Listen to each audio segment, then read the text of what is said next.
उपस्थित परम सौभाग्यशाली परोपकारी जिज्ञासु हो सज्जन हो, आइए आज इस विचार सागर ग्रंथ को माध्यम बनाकर कुछ और व्यवहारिक कर्मों के ऊपर चिंतन करते हैं।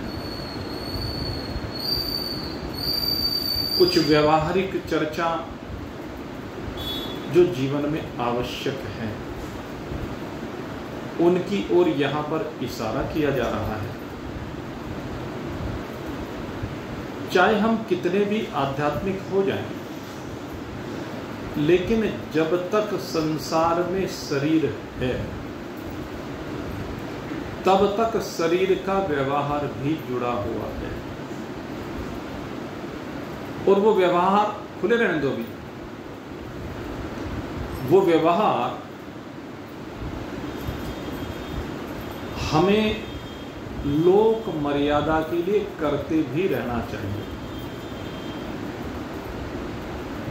क्योंकि यत यत चरति ही श्रेष्ठ तत्तत एव इतर जनः स यत परमाणम कुरुते लोकस्तदनुवर्तते।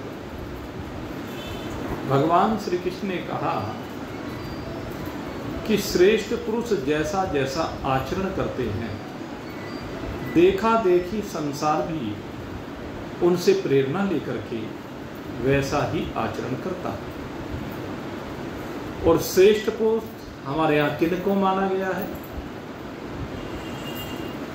जिनके चरित्र उत्तम है, उज्ज्वल है, पवित्र है, जो संसार के लिए प्रेरणा स्रोत इसीलिए बनते हैं कि उन्होंने अपना आचरण ऐसा बनाया है कि कहीं कोई उंगली नहीं उठा सकता उनके जीवन पर। इसीलिए वो आदर्श हैं। तो ऐसे आदर्श महान पुरुषों का जीवन प्रेरणा प्रदान करता है।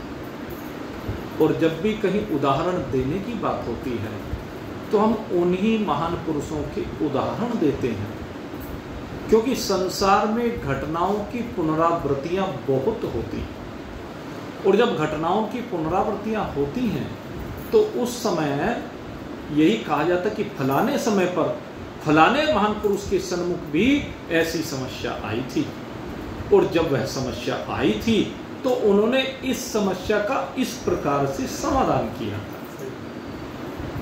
तो वो प्रमाण हो गया। हमने प्रमाण के रूप में उनके उस समय किए हुए उस आचरण को स्वीकार किया है। तो इसलिए व्यवहारिकता भी जीवन में रहनी चाहिए। पारमार्थिकता के साथ साथ व्यवहारिकता अवश्य चलती है, क्योंकि भगवान श्री कृष्ण कहते हैं कि जब तक ये शरीर है, तब तक नहीं कश्चित क्षणमपि जातु तिष्ठति अकर्मकृतः। जब तक भी ये शरीर है, तब तक एक क्षण के लिए भी ये शरीर, वाणी और मन, जिनके माध्यम से कर्म होते हैं, कि वो कर्म किए बिना नहीं रह सकते हैं। जब कर्म तो होना ही है और कर्म ही व्यवहार है, लेकिन पारमार्थिक व्यक्ति में एक फर्क है।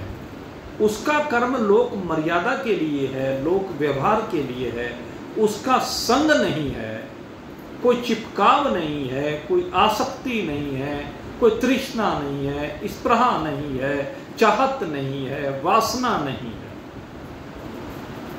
इसलिए वो असंग होते हैं, और असंग होने के कारण वे कर्म उनसे चिपकते नहीं हैं, और कर्म के फल फिर उत्पन्न होते नहीं हैं।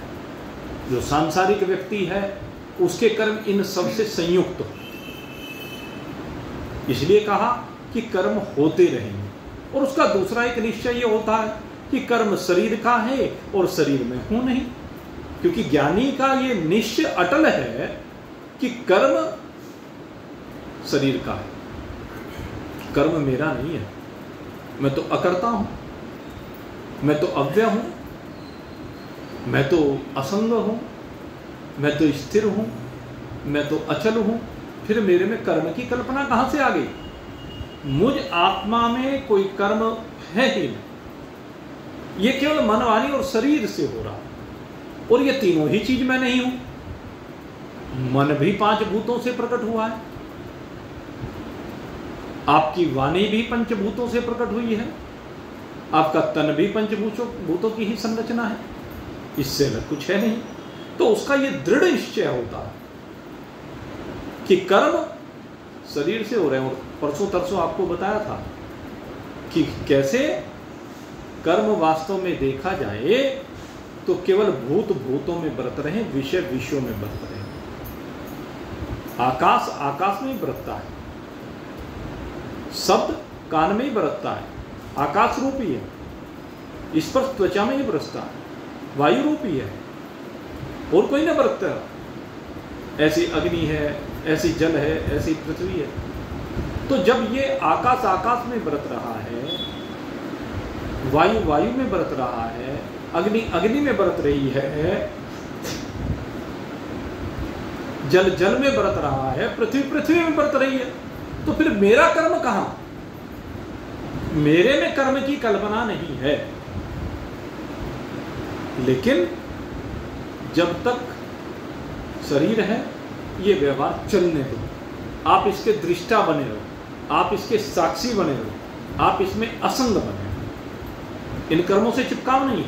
अब वो कर्म जैसे आपको बताया, एक शास्त्र विहित कर्म होते हैं, एक शास्त्र विरुद्ध कर्म। विधेय कर्म यानी शास्त्र के अनुसार किए जाने वाले कर्म, निषिद्ध कर्म जो शास्त्र की आज्ञा का उल्लंघन करें, ऐसे कर्म वो निषिद्ध है। तो 2 प्रकार के जो कर्म हैं,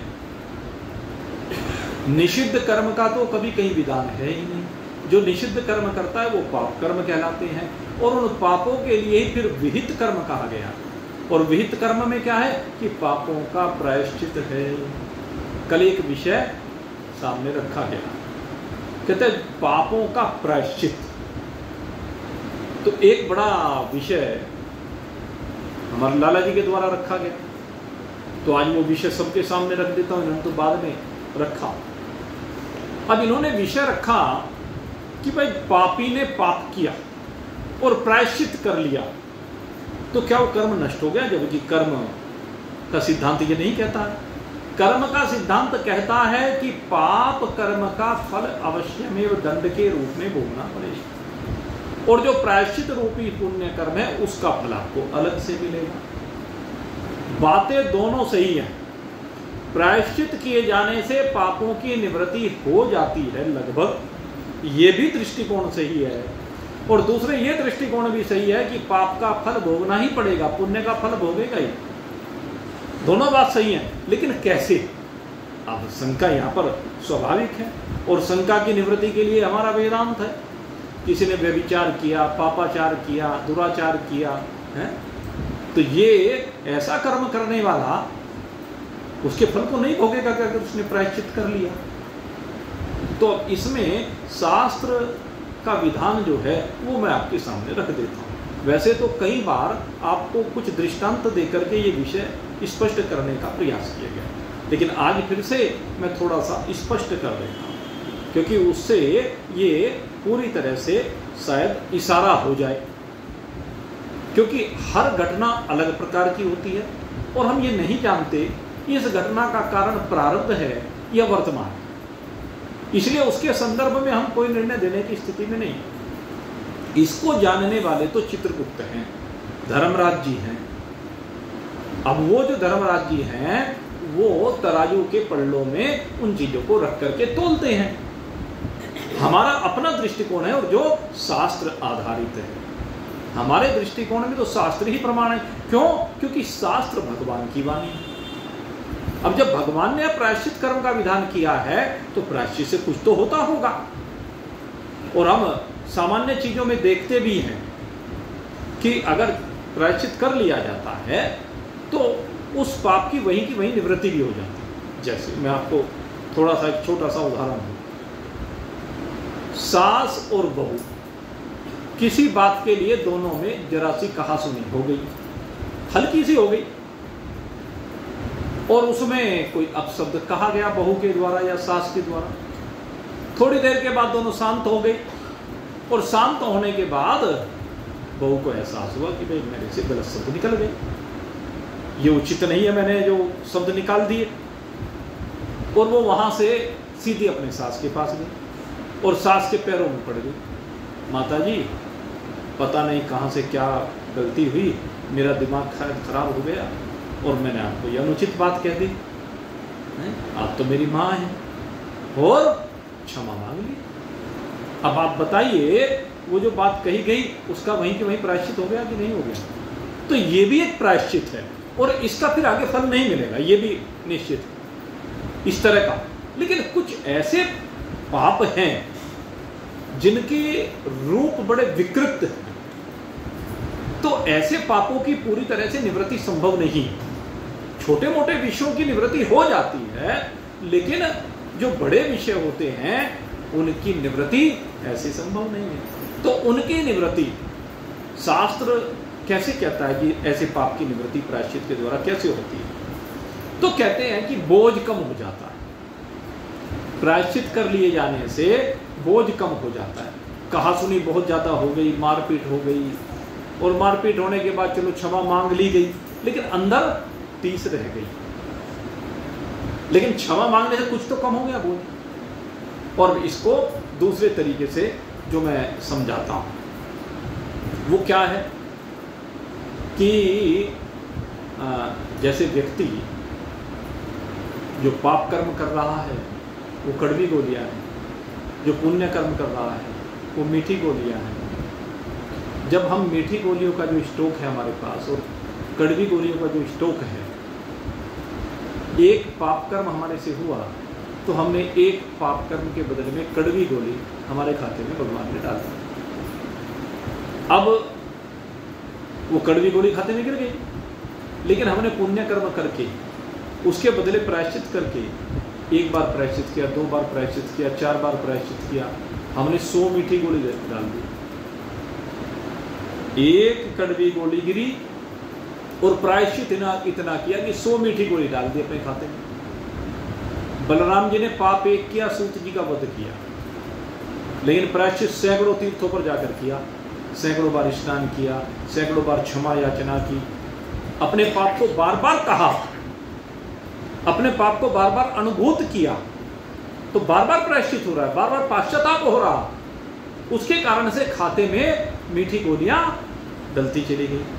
अब एक कड़वी गोली और 100 मीठी गोली खाते में हो गई मान लीजिए, तो एक कड़वी गोली का परिणाम मिला, कड़वी गोली खानी पड़ेगी वह, लेकिन साथ में 100 मीठी गोलियों की खानी पड़ी तो पता चलेगी क्या उसकी कड़वाहट? सोच के देखिए, उसकी कड़वाहट का आपको पता चलेगा क्या? जब 100 मीठी गोलियों के साथ एक कड़वी गोली मिला करके खा ली जाए तो चलता है क्या पता?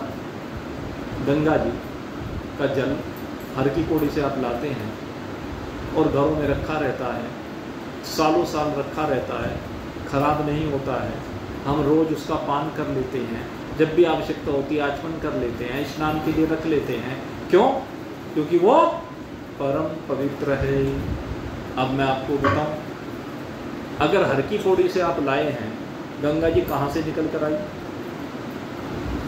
गंगा जी जो निकल कर के आई, आप गोमुख से कहिए, आप वसुधारा, वो क्या नाम वसुधारा कहते हैं वो, अरे नहीं कैलाश मानसरोवर में गंगा कहाँ से आ गई भाई? अरे वो है ना बद्रीनाथ से आगे, वो क्या बोलते हैं उसको, सतोपंथ। सतोपंथ से अलकनंदा निकल करके आई, केदारनाथ से मंदाकिनी निकल करके आई। ये धाराएं अलग अलग, भागीरथी गंगोत्री या गौमुख से निकल करके आई, ये सब धाराएं आपस में मिलते मिलते तो बाद में जाकर के गंगा बनी। अब आप सोचें जरा, वही गंगा है, वही जल है। रास्ते में जितना भी गांव शहर जो भी कुछ पड़ता है, होटल पड़े, धर्मशाला पड़े, आश्रम पड़े, मकान पड़े, वे सब लोग जो मलमूत्र करते हैं कहाँ जाता है? जो नालों का गंदा जल है कहाँ जाता है? उसी गंगा जल में जो आप अपने घर में लेकर आए वो भी मिला हुआ है, लेकिन उसकी मात्रा कम है। जब मात्रा गंगा जल से ज्यादा हो जाती है तो वो आगे जाकर के दिखने लगता है गंदा। आप आगे बिहार में जाकर के देखो, पहले तो काशी जी में भी ऐसा ही था, प्रयाग में भी ऐसा ही था गंगा। और चलो गंगा जी को छोड़ो, यमुना जी को देख लो। दिल्ली में जाके वहाँ नहीं जा सकते गंगा जी को देखने के लिए, तो यमुना जी को देख लो। यमुना जी को आप दिल्ली में देखेंगे तो गंदे नाले के अलावा कुछ दिखाई नहीं देगा। मथुरा में जाएंगे तो गंदे नाले के अलावा कुछ नहीं दिखाई देगा। दिखता है क्या? एक गंदा नाला मात्र दिखाई देता है। वो अलग बात है, इस समय बरसात का समय हो रहा है, हम मथुरा में गए तो वहाँ विश्राम घाट पर हमने जाकर के भाई वहाँ आचमन भी किया इस समय, क्योंकि इस समय बरसात का पानी आ रहा है उसमें, इसलिए इतनी गंदगी नहीं है। या तो गंदगी तो है, लेकिन गंदगी उसमें मिली, वो जल ज़्यादा है, गंदगी कम मिली है, तो इसलिए पता नहीं चलता। तो ऐसे ही गंगा जी में जो गंदगी मिली हुई है उसका पता नहीं चलता। एक नदिया एक नार कहावे, एक नदिया एक नार कहावे, मैलो ही नीर भरो, दो मिल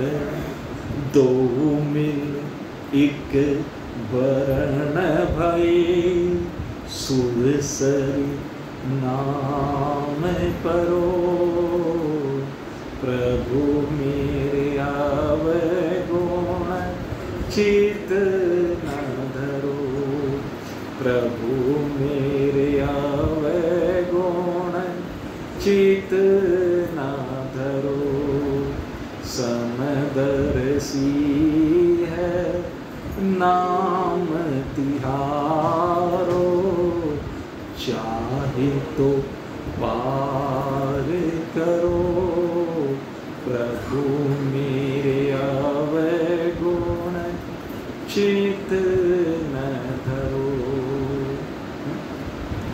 तो ये पाप और पुण्य, जब एक पाप कर्म के अंदर 100 पुण्य कर्म मिल जाते हैं, इतना प्रायश्चित कर लिया जाता है कि 100 पुण्य कर्म एकत्रित हो जाएं तो उसका एहसास नहीं होता। होता है लेकिन उतना एहसास नहीं होता। जैसे एक और दृष्टांत में दिया करता हूं अक्सर, 2 व्यापारी हैं और दोनों व्यापारियों के पास आज की तारीख में 10-10 लाख रुपया संपत्ति है, और दोनों व्यापारी अपना मेहनत कर रहे हैं, काम कर रहे हैं। और मेहनत करने के बाद एक व्यापारी जिसके पास 10 लाख रुपया है, पहले व्यापारी के पास, उसने मेहनत की बेचारे ने, और मेहनत करने के बाद 5 साल बाद उसकी संपत्ति 10 लाख से 15 लाख हो गई। घर के खर्चे हैं, व्यवस्थाएं हैं, जो भी काम कर रहा, उसने 10 लाख से अपनी संपत्ति 15 लाख पर आ गई।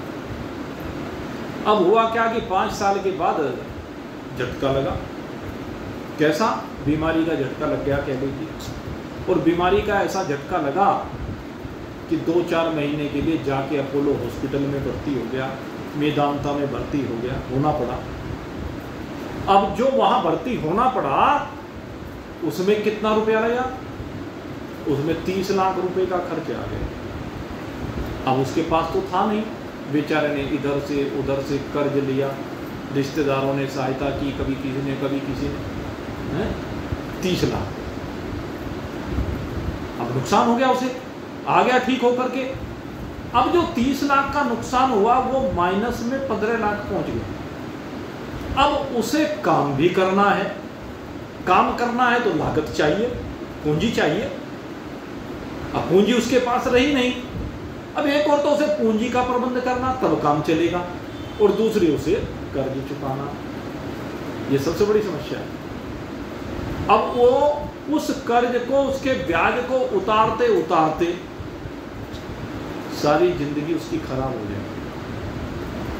जैसे अभी एक घटना हुई, परसों सुना, कहने लगे कि ये तेल के दाम नहीं घटा के दे रहे, तेल आसमान में पहुंच गया, बात जायज है, बहुत महंगा हो रहा है। तो हमारी वित्त मंत्री सीतारमण ने एक स्पष्टीकरण दिया, कहने लगे मैं कैसे तेल के दाम घटवाऊं। जो हमारी पूर्ववर्ती सरकार थी, उस पूर्ववर्ती सरकार ने जब तेल महंगा हो रहा था तो तेल को सस्ता करने के लिए उसने क्या काम किया, कहते हैं उसने ऑयल बॉन्ड निकाले। मान लीजिए इंडियन ऑयल है, हिंदुस्तान पेट्रोलियम, इन कंपनियों के एक बॉन्ड निकाले। कैसे बॉन्ड निकाले कि हम तुम्हें 10 साल बाद 2 गुना पैसा देंगे या 7 साल बाद 2 गुना पैसा देंगे, आप हमारे इसमें, जैसे किसान विकास पत्र आदि बॉन्ड निकला करते हैं, ऐसे उन्होंने बॉन्ड निकाल दिए 10 साल पहले। अब वो 10 साल पहले जो बॉन्ड निकाले, अब उन्होंने तो निकाल करके उस समय दाम बढ़ने नहीं दिए, लेकिन कर्जा जिम्मे हो गया वो लोगों का, वो उस समय देना नहीं था। अब क्या हुआ कि कहने लगे हमारी जैसे गवर्नमेंट आई, अब ये जो बॉन्ड थे उनका पैसा ड्यू होना शुरू हो गया। अब लोगों को उनका पेमेंट देना प्रारंभ करना पड़ा। एक तो ब्याज देना पड़ रहा है, ऊपर से मूल देना पड़ रहा है, देना पड़ेगा दोनों चीज। कहने लगे जब ब्याज भी है और मूल भी है, अब कहां से दें? अगर हमने दाम घटा दिए तो आमदनी खत्म हो जाएगी, आमदनी खत्म हो जाएगी तो उन बोर्ड का पेमेंट कैसे दें? तो वो कर्ज लिया हुआ, अब गवर्नमेंट परेशानी, कर्जा उन्होंने लिया, परेशानी हो रहे। और ये इसमें कोई ऐसा वो नहीं किसी के फेवर वाली बात है।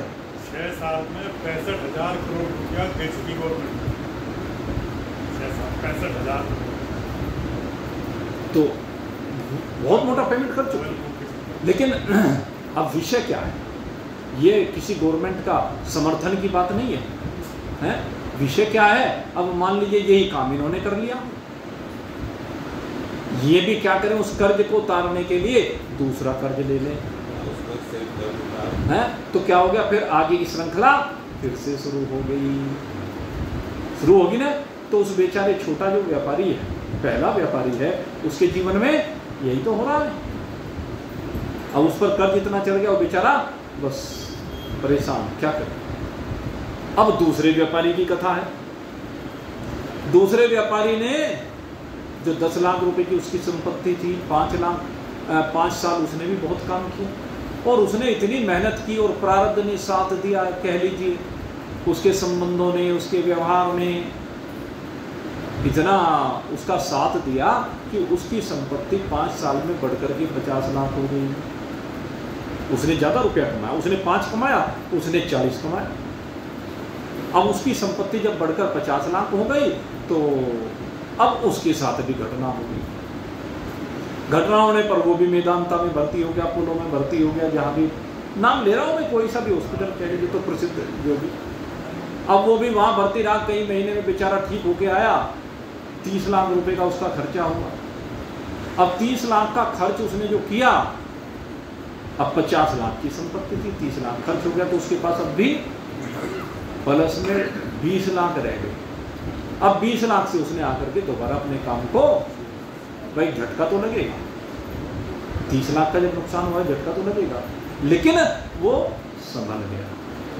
तो ठीक यही स्थिति है मेरे मित्रों।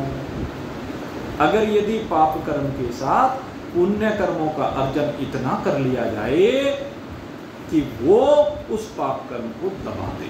पाप कर्म फल देने के लिए तो जरूर आएगा, फल देगा जरूर, लेकिन पुण्य कर्मों के भंडार के सामने वो उसमें लय होकर के निवृत्त प्राय हो जाएगा, उसका पता नहीं चलेगा। तो इसलिए शास्त्र ने जो प्रायश्चित कर्म कहा है, इसको आप इस रूप में भी देख सकते हैं। इसलिए प्रायश्चित जब भी कहते हैं ना, थोड़ा करने के लिए नहीं कहते। प्रायश्चित जब करने की बात आती है तो खूब करने के लिए कहते हैं।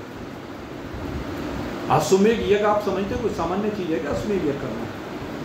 अश्वमेध यज्ञ जब किया जाता है तो इतनी जबरदस्त संपत्ति उसमें खर्च होती है, वर्णनातीत नहीं है वो संपत्ति। लाखों लोगों को रोज भोजन कराया जाता है, लाखों, थोड़ा बहुत नहीं। ऐसा यज्ञ तो भाई हमारे देश में बस तिरुपति मंदिर ही कर रहा है, आपको बता।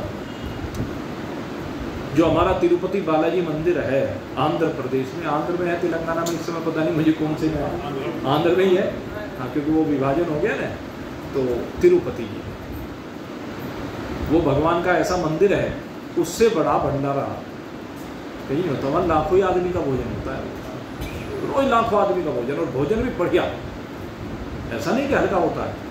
तो यज्ञ वो कर रहे हैं, पुरुषार्थ वो कर रहे हैं, रोज अश्वमेध यज्ञ कितना काम हो रहा है प्रतिदिन, बड़े भाव के साथ हो, क्योंकि वहाँ भंडार भरे हुए हैं। किसके? लक्ष्मी जी विराजमान है वहाँ कहा जाता है भगवान नारायण कर्जा उतारते अपना लक्ष्मी जी का, कुछ इस तरह की कथा है वहाँ के बारे में कि भगवान नारायण वहाँ लक्ष्मी जी का कर्जा उतारते हैं, ऐसा मंदिर है वो। और इसीलिए वहाँ लोग भगवान नारायण की तरफ से कर्ज उतारने के लिए जाते हैं कि प्रभु तुम्हारा कर्ज हम उतारेंगे, माता लक्ष्मी लो, आप भगवान से जो कर्ज लेना चाहती हैं हम देंगे भगवान का कर्ज। तो इतना कर्ज वहाँ रोज चुकाते हैं लोग कि वहाँ भंडार भरे रहते हैं। और लक्ष्मी जी क्या करती है? कहने लगे मुझे ये क्या करना है, तेरा तुझको है, तुम जो यहाँ समर्पित कर रहे हो ये रोज अश्वमेध यज्ञ कर रही हो, मैं तो महालक्ष्मी अश्वमेध यज्ञ कर रही है। तो इसलिए मेरे मित्रों ये जो प्रायश्चित कर्म होता है ये भरपूर होना चाहिए। पाप किया है तो उसका पाश्चाताप जमकर करो, गलती की है तो पाश्चाताप जमकर करो, गलती की है तो उसे लोगों को कहो मेरे से गलती हो गई, क्षमा मांगो, नाक रगड़ो, भगवान के मंदिर में जा जाकर के जहाँ भी तीर्थ पर जाओ वहीं क्षमा मांगो, मेरे से जो पाप हो उसके लिए क्षमा करो भगवान, वहीं उसके निमित्त दान दे के आओ, गरीबों को दान दो जहाँ भी जाए, मंदिरों में दान दो जहाँ भी जाए, जहाँ भी शुभ कर्म हो रहा है वहीं पर दान दो। जो आपको पता भी नहीं है कि जो पाप कर्म आपने कर रखे हैं उनकी अगर आप निवृत्ति करना चाहते हैं तो दान के द्वारा ही उस पाप की निवृत्ति होती है। इसलिए मैं कहता हूं भाई लालच मत किया। बहुत लोग हैं जिनके हाथ से एक पैसा छूट के नहीं देता, बहुत बड़े बड़े सेठ हो रहे हैं लेकिन हाथ से पैसा नहीं छूट के देता। ना छोड़ भाई, फिर दंड भुगतना पड़ेगा, दंड तो भुगतेगा ना। और जब दंड भुगतेगा तब फिर रोता है भगवान मैंने क्या किया। और सबको पता है इस जन्म में जितने पाप कर रखे, जिस समय पाप करते हो ना आपकी अंतरात्मा तुरंत गवाही दे देती है कि ये अनुचित है।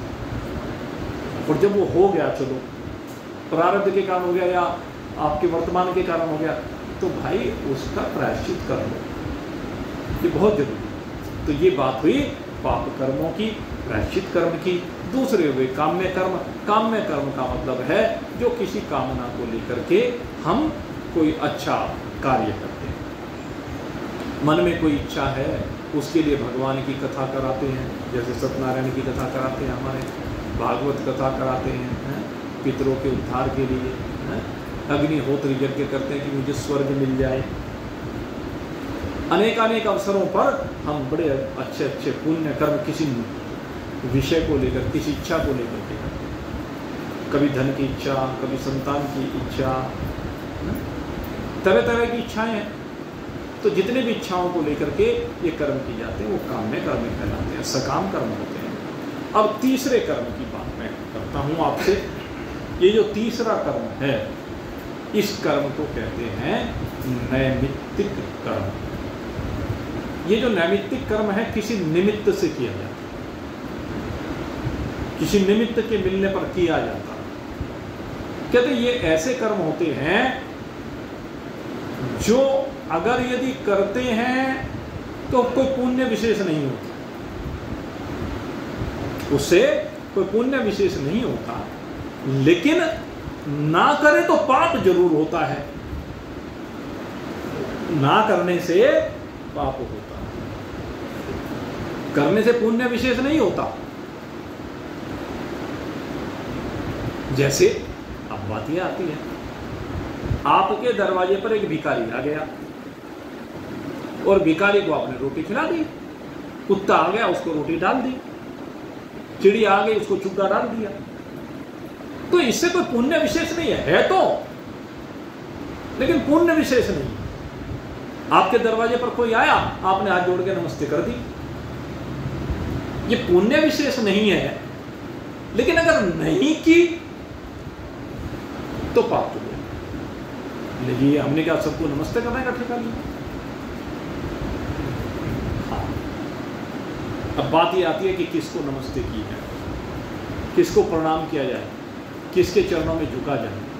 आज ये एक बहुत बड़ा दृष्टिकोण आपके सामने मैं रख रहा हूं और इसको खूब अच्छी तरह से समझ लें। संसार में कौन पूज्य है, कितना पूज्य है, ये विषय हम कई बार तुलना करते हैं कि सबसे अधिक पूज्य कौन है। सामने जब समस्या आती है, गुरु गोविंद दो खरे काके लागू पान, बलिहारी गुरु आपने गोविंद दियो बता। ये उदाहरण बहुत जगह दिया जाता है। तो हम किसके आने पर उठें, खड़े होकर के प्रणाम करें, जल आदि पूछें, उसका भोजन आदि कराएं? शास्त्र कहता, देखो जब भी कोई महान पुरुष का दर्शन हो तो कहता है महान पुरुष के दर्शन होने पर उसकी सेवा करनी जरूरी है, जरूर से उसकी सेवा कीजिए। जो महान पुरुषों की सेवा नहीं करता, जो बड़ों की सेवा नहीं करता, उसको जिंदगी में फिर पाप लगता। महान पुरुषों को भोजन कराना, महान पुरुषों को वस्त्र पहनाना, महान पुरुषों की चरण सेवा करना, सारी सेवाएं हैं। उनके लिए कुछ प्रसाद में कुछ भी लेकर के आना, महान पुरुषों के लिए जहां भी कहीं मिल जाए वहां पर उनका चरण स्पर्श करना, ये इस तरह के कार्य हैं जो जरूर होने चाहिए। और इनका क्रम क्या है, अब ये क्रम को यहां पर रखा गया है। सबसे पहले तो इनको हमने वृद्ध कहकर के संबोधित किया। वृद्ध शब्द जहां लगा दिया, इसका मतलब समझिए, वृद्ध का मतलब एक बूढ़ा नहीं। वृद्ध से कभी भी ये मत समझिए कि ये बूढ़ा व्यक्ति है। बूढ़े व्यक्ति के लिए वृद्ध शब्द का प्रयोग नहीं किया। वृद्ध का मतलब है जो समृद्ध है, जो बड़ा है। काहे में बड़ा है? तो कई बातें हैं जिनमें बड़ा हो सकता है। वो 6 बातें हैं, उनमें एक आयु भी है। 6 बातों में वृद्ध हमने कहा है, सम्मान दिया, वृद्ध कहते हैं। और इन 6 के फिर 3-3 विभाजन किए हैं, तो 18 व्यक्ति हैं। 18 व्यक्तियों की गिनती में 18 नहीं, 18 तरह से उनका प्रतिनिधित्व होता। तो आज मैं उन 18 महान पुरुषों की आपके सामने अब चर्चा कर रहा हूं या लिस्ट रख रहा हूं, ये कह लीजिए। आज समझ लेना अच्छी प्रकार से। ये जो 18 प्रकार के लोग होते हैं, पहले 6 प्रकार के वृद्ध कहे। एक तो जैसे सबसे पहला तो ये हम सब जानते हैं कि आयु में जो वृद्ध हो, पहला क्या है? आयु की वृद्धता। दूसरी कही जाति की वृद्धता, जाति में भी जो अपने से श्रेष्ठ हो उसको भी वृद्ध कहा गया। आयु में वृद्ध, जाति में वृद्ध। इसके बाद कहा जो आश्रम में वृद्ध है। 4 आश्रम है हमारे, ब्रह्मचर्य, गृहस्थ, वानप्रस्थ, संन्यास, उत्तरोत्तर। ये 4 आश्रम, चारों वर्ण, चारों आश्रम। इसके बाद फिर कहा विद्यावृद्ध, जो विभिन्न विद्याओं में पारंगत है, ऐसा विद्यावृद्ध है। फिर विद्यावृद्ध के बाद कहा कि धर्मवृद्ध, विद्वान बहुत हो जाते हैं लेकिन जिसने उस विद्या को अपने जीवन में उतारा है उसको धर्मवृत्त कहते हैं। यानी वो धर्मात्मा है, वो संत है, वो साधु है, वो मुनि है, वो सन्यासी है। बहुत तरह के हैं। विद्वान के बाद जो धर्मात्मा होते हैं, गृहस्थी भी धर्मात्मा होते हैं, परोपकारी लोग बहुत धर्मात्मा होते हैं।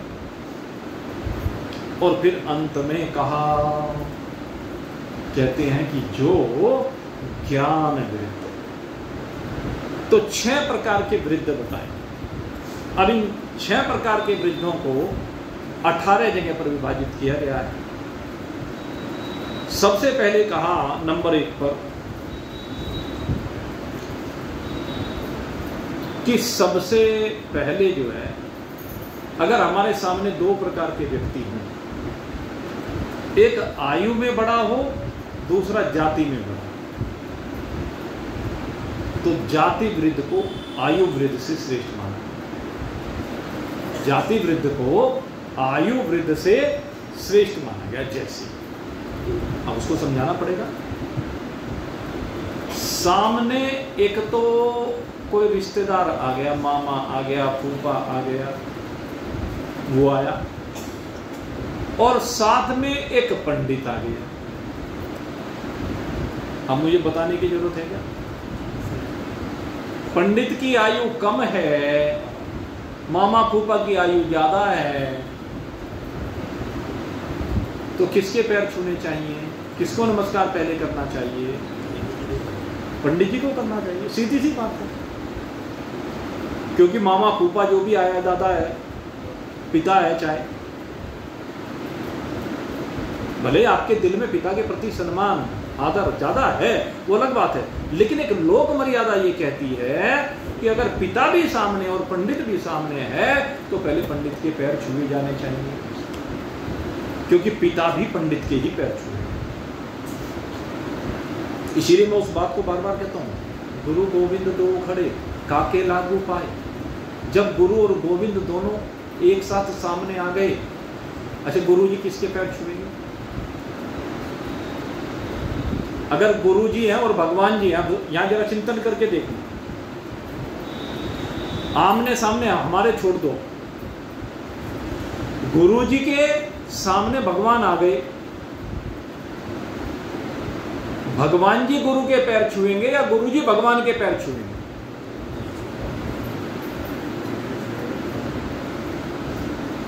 गुरु भगवान के छुएगा ना, लेकिन एक स्थिति ऐसी भी है जब भगवान गुरु के छूते हैं। कब? जब वो अवतार लेके आते हैं, वो अलग विषय। जैसे भगवान श्री राम हैं, अवतार लिया तो वशिष्ठ जी के पैर छूते हैं, वहां वो भगवान बन के नहीं आए। भगवान कृष्ण हैं, उनके गुरु संदीपन मुनि हैं, दुर्वासा जी हैं, महर्षि गर्ग हैं, सांडिल्य हैं, ये सारे गुरु हैं भगवान श्री कृष्ण के। भगवान श्री कृष्ण के एक आध गुरु नहीं है। एक जो हमारे समाज में भ्रांति फैला रखी है ना कि एक ही गुरु होना चाहिए, बेवकूफ बना रखा है, बांध रखा है, पटका डाल दिया। जैसे कुत्ते के गले में पटका डाल देते हैं ना, हमारे गुरु तो एक आकर के चीज पालतू बना दिया, कुत्ते के गले में पटका डाल दिया तो पालतू बन जाता है। कहते ऐसे ही कुछ गुरुओं ने चेलों को पटका डाल करके अपना पालतू बना दिया। यही अहमियत है। अरे भगवान श्री कृष्ण कह रहे हैं सांडिल्य के प्रति उनका कितना प्रेम है। सांडिल्य जी किसके पुरोहित हैं? नंद बाबा के। सांडिल्य जी नंद बाबा के पुरोहित हैं। महर्षि गर्ग भगवान श्री कृष्ण के कुल पुरोहित हैं। संदीपन मुनि भगवान श्री कृष्ण ने उनके यहाँ रहकर के शिक्षा प्राप्त की है। दुर्वासा जी दोनों ने रुक्मणी और भगवान श्री कृष्ण ने गुरु बनाया। तो कितने गुरु हो गए भगवान श्री कृष्ण के? अरे भगवान ने अनेक गुरु धारण किए हैं। भगवान श्री राम ने वशिष्ठ जी और विश्वामित्र, जरा तुलना करो।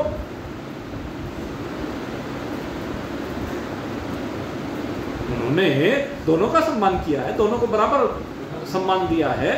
2 गुरु हैं, तो ऐसे ही गुणग्राही होना चाहिए। अवधूत दत्तात्रेय जी ने 24 गुरु बनाए। ये लोग पटका नहीं डलवा, पटका डलवा गलत होता है।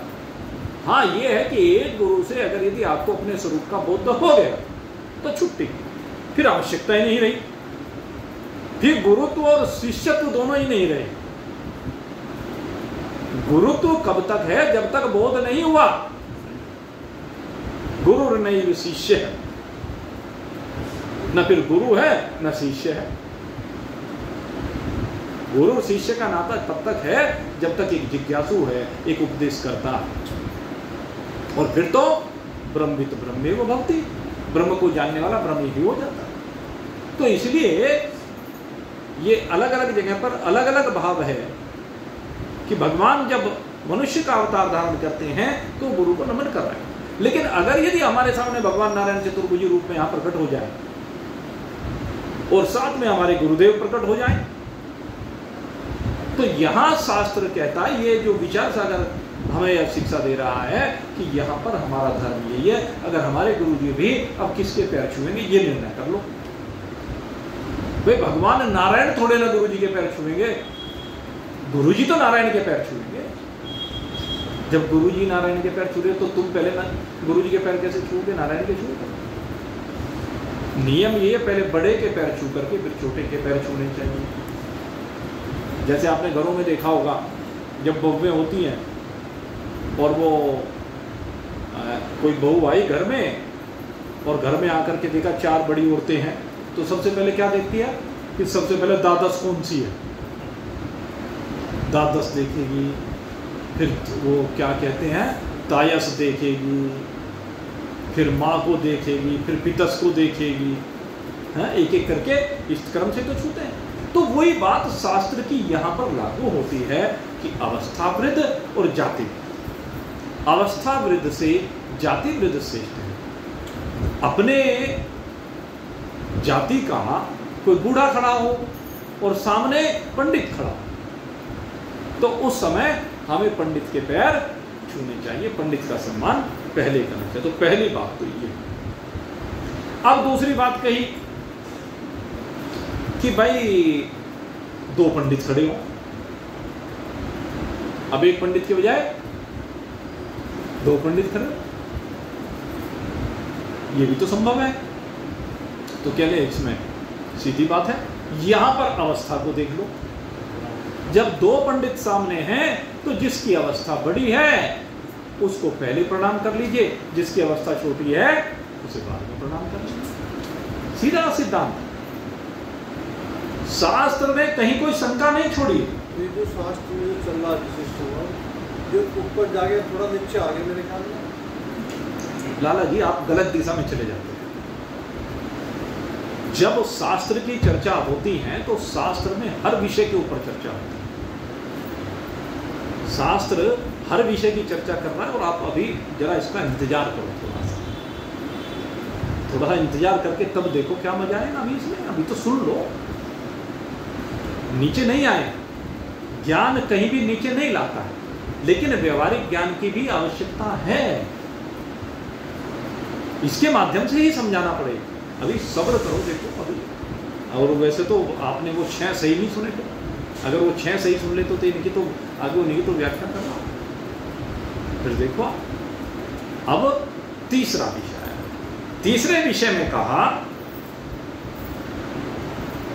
कि अब आश्रम की बात। कहते एक ब्राह्मण खड़ा है, एक वानप्रस्थी खड़ा है। आश्रम जो 4 हैं, ब्रह्मचारी है, गृहस्थ है, वानप्रस्थ है, संन्यास है। तो कहते हैं यहां पर आश्रम वृद्ध को महत्व दिया जाता है। जो आश्रम वृद्ध होता है यहां पर हमें उसे महत्व देना। कोई सन्यासी सामने खड़ा हुआ तो पंडित के सामने सन्यासी को महत्ता दी जाए। पंडित के मुकाबले सन्यासी वो अधिक मान्य, वानप्रस्थी अधिक मान्य हो। पहले सन्यासी फिर पंडित, क्योंकि सन्यासी की कोई जाति नहीं होती। वैसे तो आज के समय में सन्यासी भी भाई पता नहीं कैसी विकृति आ गई, वो भी जाति में बट गए। सन्यासियों की भी जातियां होने लगी। सन्यास का मतलब नहीं तो क्या था? त्याग। सन्यास का मतलब तो सारी जातियों का जिसने त्याग कर दिया, जातियों की सीमा से जो परे हट गया। जात पात पूछे नहीं कोई, हरि को भजै सो हरि का हो। जो हरि को भजता है वो हरि का हो जाता है। संन्यास आश्रम का तो यही विशेषता है। तो यहां पर कहा अब आश्रम वृद्धि की बात है। और फिर इसमें भी वही बात है कि आश्रम के साथ साथ अगर यदि विद्या, वो आश्रम के साथ साथ वो दो हों में सन्यासी, तो उनमें जो सा बड़ा है और एक छोटा है, यहां चुनाव करना है। तो अवस्था वृद्ध को पहले और दूसरे नंबर पर दूसरे से, इस तरह उनके पैर छूने चाहिए। इसके बाद कहा कि जो भले चाहे सन्यासी भी वास हो लेकिन विद्वान नहीं है, सन्यासी तो है लेकिन विद्वान नहीं है, तो सन्यासी से ऊपर विद्वान को महत्व दिया। जिसने भगवा चोला तो पहन लिया लेकिन ज्ञान नहीं है, उसे विद्वता नहीं है, शास्त्रों के बारे में जानकारी नहीं है, किसी विषय को स्पष्ट करने की शक्ति सामर्थ्य नहीं है, वो विद्वान में होती है। ब्रह्मविद् इसीलिए कहा गया, विद् माने जानने वाला, उस ज्ञान का निरूपण करने वाला, और वो विद्वान ही हो सकता है। विद्वान वित्त सबसे ही बड़ा है। जो वित्तवान है यानी ज्ञानवान है, ज्ञान को जानता है, ज्ञान को प्रयोग करने वाला। विद्वत, पहले तो विद्वत परिषद हुआ करती थी बहुत, विद्वान जो कहते हैं। ये वैसे तो मुझे संस्कृत का ज्यादा ज्ञान नहीं है, लेकिन ये शायद वित्त धातु होती है, शायद उससे बना है, कुछ इस तरह का है। अब मुझे बहुत ज्यादा उसके बारे में उतना मैं कभी ज्यादा चिंतन करता हूँ, लेकिन विद्वान जो है जिसको वो वित्त है, वो आदत है, और जो वो वित्त है, ये वो नहीं, ये वित्त जमा वान, इस तरह से शायद कुछ में से डॉक्टर साहब को ज्यादा जानकारी है। विद हाँ, विद धातु बनेगा, ये ठीक है। हाँ, दय में हलंत है, ठीक है, आधा दय हो गया ये कहना वित्त। तो ये विद्वान, विद्वान इनसे श्रेष्ठ है, किससे? सन्यासी से। अब इसके बाद कहा कि भाई वो विद्वान हो और अवस्था में बड़े हों, तो जो बड़ा है अवस्था में उसको पहले प्रदान किया जाएगा। अब इसके बाद कहा कि अवस्था भी है, विद्वान भी है, और उनमें क्या आ गया? एक विद्वान है क्षत्रिय, एक विद्वान है ब्राह्मण। तो वहां पर ब्राह्मण को प्राथमिकता दी जाएगी, जो जाति में भी वृद्ध है, अवस्था में भी वृद्ध है, और विद्वता में वृद्ध है, वो तीनों में वृद्ध है। तो वहां पर उसको प्रमुखता दी जाएगी, उसको पहले प्रणाम किया जाएगा।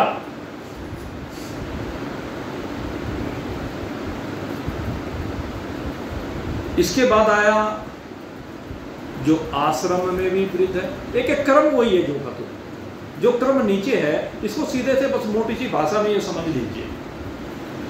अवस्था वृद्ध से जाति वृद्ध बड़ा है, जाति वृद्ध से आश्रम वृद्ध बड़ा है, आश्रम वृद्ध से विद्या वृद्ध बड़ा है, विद्या वृद्ध से धर्म वृद्ध बड़ा है। 5 चीज उत्तरोत्तर, फिर इनमें भाई अवस्था बढ़ाते चले जाओ, ज्ञान बढ़ाते चले जाओ। तो इस तरह से इसको यहां पर कहा गया, और लास्ट में लाए ज्ञान वृद्ध। कहते हैं इन सब में अगर यदि देखा जाए, चाहे कितना ही बड़ा विद्वान हो, चाहे कितनी ही बड़ी जाति वाला हो, कितने बड़े आश्रम वाला हो, कितनी ही बड़ी अवस्था वाला हो, कितना ही बड़ा धर्मात्मा, 5 चीजें थी। चाहे 100 साल का बूढ़ा हो, पहला विषय अवस्था वृद्धि हो गई। 100 साल का बूढ़ा हो, जाति वृद्धि यानी ब्राह्मण हो, तीसरे वो सन्यास भी ले रखा हो उसने, आश्रम वृद्ध हो गया, चौथे वो विद्वान भी हो, पांचवे वो धर्मात्मा भी हो, लेकिन अगर उसके सन्मुख कोई ब्रह्मविद, ब्रह्मनिष्ठ महान पुरुष आ जाए तो कहते हैं वो सबसे श्रेष्ठ है। उसकी आयु चाहे कुछ भी हो, उसकी जाति चाहे कुछ भी हो, उसका आश्रम चाहे कुछ भी हो, है? वहां पर विद्वता की बात नहीं है, वहां धर्म की बात नहीं है, वहां तो केवल उसका एक निश्चय है, सर्व खलविदम ब्रह्म। उसका निश्चय क्या है? सर्व खलविदम ब्रह्म। और ऐसे कौन है? श्री सुखदेव जी हैं, है? श्री सुखदेव जी ऐसे ही तो हैं। सुखदेव जी ज्ञान वृद्ध हैं और ये काम भागवत में हुआ है। जिस समय परीक्षित जी सुख तीर्थ की भूमि पर पहुंचे तो वहां बहुत बड़े बड़े विद्वान हैं, बहुत बड़े बड़े सन्यासी हैं, बहुत बड़े बड़े धर्मात्मा हैं, जिनके बड़े नाम हैं। भगवान वेदव्यास तक हैं वहां, उनके पिता पाराशर मुनि तक हैं, देवल ऋषि तक हैं। पता नहीं वहां तो इतने नाम दे रखे, आप ये देखेंगे कोई बच्चा ही नहीं, सारे महात्मा वहां पर हैं। लेकिन परीक्षित की शंका कोई दूर नहीं कर सका, परीक्षित के भय को कोई दूर नहीं कर सका। और उसी समय जैसे सुखदेव जी का पदार्पण होता है, सुखदेव जी का पदार्पण होते ही वे सारे आयु वृद्ध, भागवत पढ़ना, सारे वहां पर आयु वृद्ध भी हैं, जाति वृद्ध भी हैं, आश्रम वृद्ध भी हैं, विद्या वृद्ध भी हैं और धर्म वृद्ध भी हैं। क्योंकि धर्म के तत्व को व्यास जी ने निरूपण किया, उनसे बड़ा कोई धर्म नहीं हो सकता। लेकिन वे सबके सब उठे हैं और सभी ने उठ करके सुखदेव जी के चरणों में प्रणाम किया है। ये है ज्ञान। तो ज्ञान वृद्ध जो होता है, जिसकी दृष्टि एक केवल और केवल एक है, सर्व खलविदं ब्रह्म, दृष्टि ज्ञानमयं कृत्वा पश्येत ब्रह्ममयं जगत, जिसकी दृष्टि एक केवल ब्रह्ममयी दृष्टि है। चराचर जगत में जिसे एक ब्रह्म के अतिरिक्त और कुछ भी नजर नहीं आता है, वही सबसे श्रेष्ठ माना गया है। तो इस प्रकार से ये यहाँ पर नैमित्तिक कर्म की बात की कि इनको नमन करना चाहिए, इनको नमन अगर नहीं करेंगे तो पाप लगेगा। और नमन किया तो वैसे तो कहते हैं भाई पुण्य विशेष कुछ होता नहीं, लेकिन मेरी धारणा इसमें दूसरी, मेरी धारणा इसमें क्या है कि अगर यदि इनको नमन किया है तो चत्वारी तस्य वर्धनम है, 4 चीज बढ़ेंगी इनकी। जो ऐसा करते हैं उनकी 4 चीज अपने आप बढ़ जाती है। आयु विद्या यशो बलम, आयु विद्या यशो बलम, आयु भी बढ़ जाती है, विद्या भी बढ़ जाती है, यश भी बढ़ जाता है, बल भी बढ़ जाता है। जो ऐसा नहीं करता ऐसा दुष्ट दुर्योधन है, उसने कभी अपने बड़ों का सम्मान नहीं किया, इसलिए धर्म उसका साथ छोड़ करके चले। जब तक धर्म रहे दुर्योधन का कुछ नहीं बिगड़ा, चाहे उसने कितना भी पाप कर्म किया, बहुत पाप कर्म किए दुर्योधन ने, लेकिन जब तक धर्म उसके साथ रहा तब तक उसका कुछ नहीं बिगड़ा। और जिस दिन धर्म उसे छोड़ करके चला गया, कब छोड़ा? जब उसने धर्म का अपमान कर दिया कि हे दासी के पुत्र, क्या कहा उसे? हे दासी पुत्र, तू हमारा नमक खाता है, जबकि वो कौन है? चाचा है। बाबा तो सबका एक ही है, भगवान वेदव्यास से ही तो उत्पन्न हुए हैं सारे।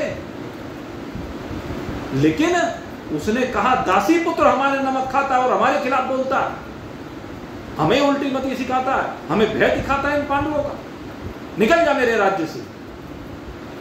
विदुर जी ने अपने सारे हथियार रखे, कहने भगवान तूने बड़ी कृपा।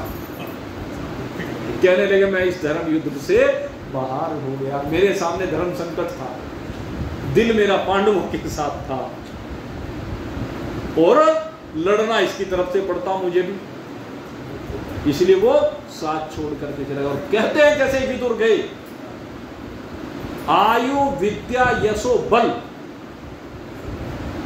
दुर्योधन की आयु कितनी सी रह गई,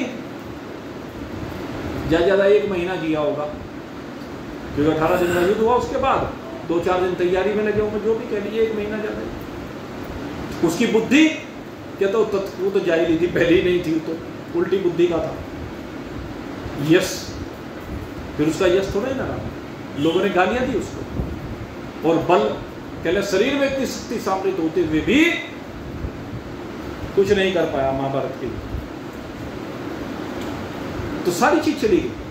इसलिए अपने से वृद्ध को बड़े सम्मान पूर्वक प्रणाम करना चाहिए, ये बड़ा पुण्य होता है, उनका आशीर्वाद मिलता है, उनकी कृपा प्राप्त होती है।